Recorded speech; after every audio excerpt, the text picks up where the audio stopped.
So in this KOHO Financial tutorial video, I'm going to be showing you guys how to get renter's insurance on the KOHO Financial application. So once the app's opened up, I want you guys to go to the bottom right and press Explore.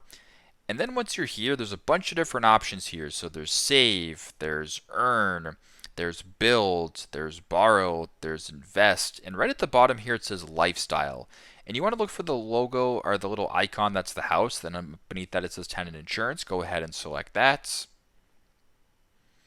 Once you're on this page right here, you can read all about tenant insurance here, so you can stay protected against the unexpected.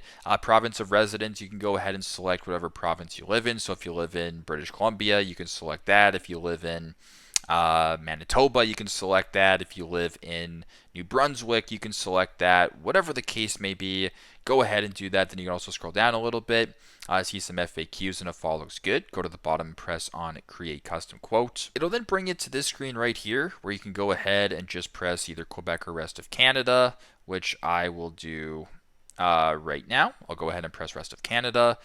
So once you're here, you can type in the address, the rental type, and the coverage date. And if you just go to the bottom and press on Get Started, you can then go to get a quote that way and ultimately sign up for renter's insurance. So pretty simple, pretty straightforward. That's how to get renter's insurance on KOHO Financial. Thanks again for watching, and I hope this video helps.